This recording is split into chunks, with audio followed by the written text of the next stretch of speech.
अस्सलाम वालेकुम। अगर आपके भी वोल्ट प्रोटेक्टर के ऊपर हर वक्त 1.5 से 2 एम्पेयर आते रहते हैं और आपका इन्वर्टर वापडा से एवरी टाइम बिजली लेता रहता है तो आपको भी बड़ी परेशानी होगी कि भाई मैंने तो लोड भी नहीं डाला, फिर भी जो इतना करंट है ये किधर जा रहा है। 1.5 से 2 एम्पेयर, कुछ लोगों के 2 से 2.5 एम्पेयर भी आ रहे होते हैं और कुछ के 1-1.5 एम्पेयर आ रहा होता है। और वो लोड डालें या ना डालें, आपका इन्वर्टर जो है वापडा से एवरी टाइम लेता रहता है।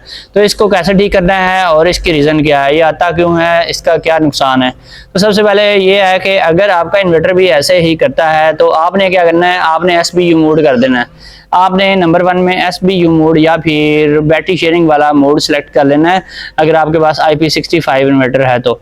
इसमें जब आप ये करेंगे तो फिर आप देखेंगे दिन के टाइम जब सोलर ऑन होगा तब ये 1.5-2 एम्पेयर जो हैं ये ख़त्म हो जाएंगे।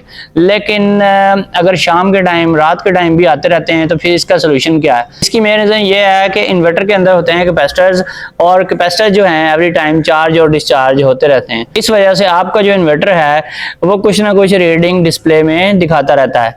लेकिन अगर आप इसको वाट की फॉर्म में देखें, क्योंकि जो हमारा एनर्जी मीटर होता है वो वाट की फॉर्म में एनर्जी को नोट करता है। अगर उसकी फॉर्म में देखें तो आप, या फिर और भी कोई आप वाट मीटर यूज़ करेंगे तो आपको ये एम्पेयर बिल्कुल नज़र नहीं आएंगे, यानी कि उसमें ये लोड बहुत ही कम होगा और ना होने के बराबर होगा।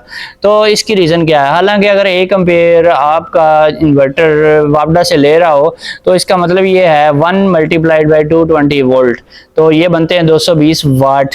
220 वाट का जो खर्चा है वो काफ़ी ज़्यादा होता है। अगर ये खर्चा आपका चलता रहे तकरीबन 4 से 5 घंटों में, 4 घंटों में ही आपका जो 1 यूनिट है वो काउंट हो जाएगा। तो ये तो फिर डेली बेसिस के ऊपर बहुत बड़ा खर्चा हो सकता है, लेकिन ऐसा होता नहीं है। उसकी रीज़न ये है कि ये होता है कैपेसिटिव लोड। जो कैपेसिटिव लोड होता है ये जस्ट आपको डिस्प्ले में नज़र आएगा, चाहे आप अपना क्लैम मीटर लगाएं तब भी आपका जो क्लैम मीटर है उसका जो एम्पेयर मीटर है वो आपको डिस्प्ले में उतने ही एम्पेयर दिखाएगा। कोई भी आप दुनिया का मीटर अपने सोलर इन्वर्टर की इनपुट में लगाएं उसने एम्पेयर लाजमी शो करने हैं।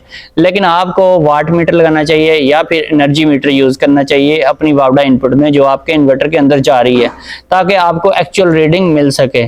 तो दूसरा ये है कि रात के टाइम जो आ रहा होता है ये, जब तक आप उसको वापडा के साथ कनेक्ट रखेंगे, लोड डालेंगे या नहीं डालेंगे, ये एम्पेयर आपको नज़र आते ही रहेंगे और इससे घबराने की या डरने की कोई ज़रूरत नहीं है। इसके अलावा अगर आपके पास कोई वाट मीटर या एनर्जी मीटर नहीं है तो फिर आप खंबे के ऊपर जो अपना घर का मीटर लगा हुआ है उसमें 5 नंबर रीडिंग देख लें। जो सिंगल फेज मीटर होते हैं उनमें 5 नंबर पे आपको वाट नज़र आ रहे होते हैं कि एक्चुअल वाट आपके कितने कंज्यूम हो रहे हैं। और इसके अलावा कुछ जो मीटर्स हैं उनमें ये नंबर डिफरेंट भी हो सकता है। वैसे अगर एम्पेयर्स की ये रीडिंग आपको नज़र आती रहती है तो इससे घबराने की बिल्कुल भी ज़रूरत नहीं है। वैसे दिल की तसल्ली के लिए आपको एक एनर्जी मीटर या वाट मीटर वापडा इनपुट में लाजमी इंस्टॉल करना चाहिए, ताकि आपको पता लगे, आपको दिल की तसल्ली हो जाए कि हमारा खर्चा कोई भी नहीं हो रहा।